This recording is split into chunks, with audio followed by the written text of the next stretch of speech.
Israel ने भले ही जोश में सीज फायर की डील पर हामी भरी है, लेकिन वो उसी जोश के साथ इस डील का उल्लंघन भी कर रहा है। सीज फायर लागू होने के महज चंद घंटों बाद ही इजरायल ने अपनी बंदूकों, तोप और रॉकेट्स के मुंह को लेबनान की तरफ खोल दिया और भीषण तबाही मचाई।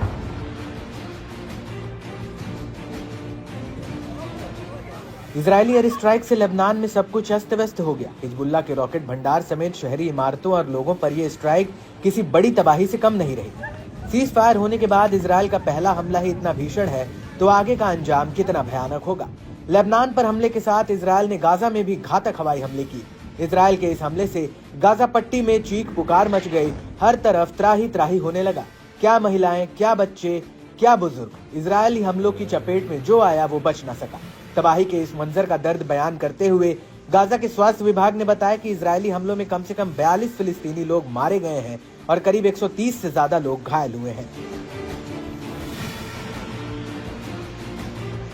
गाजा से सटे खान यूनिस पर इजरायली हवाई हमले में एक बच्चे सहित कम से कम 5 फिलिस्तीनी मारे गए और कई घायल हुए।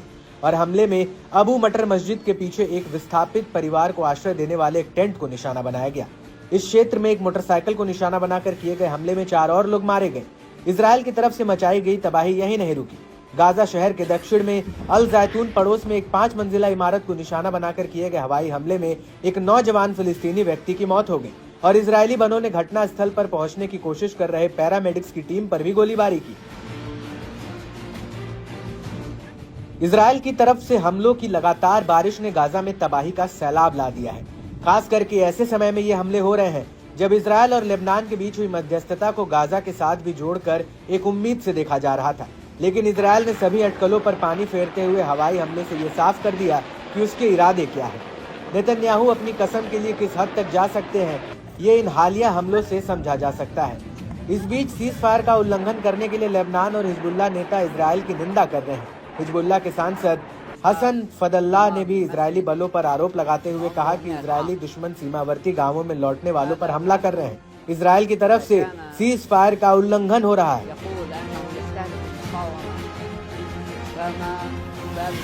बता दें कि 7 अक्टूबर 2023 से अब तक गाजा में इजरायल के नरसंहार में कम से कम 44,000 से ज्यादा फिलिस्तीनी लोग मारे गए हैं और 1 लाख से ज्यादा घायल हुए हैं। वहीं लेबनान में गाजा पर युद्ध शुरू होने के बाद से इजरायल के हमलों में कम से कम 3,960 लोग मारे गए हैं और 16,000 से अधिक घायल हुए हैं।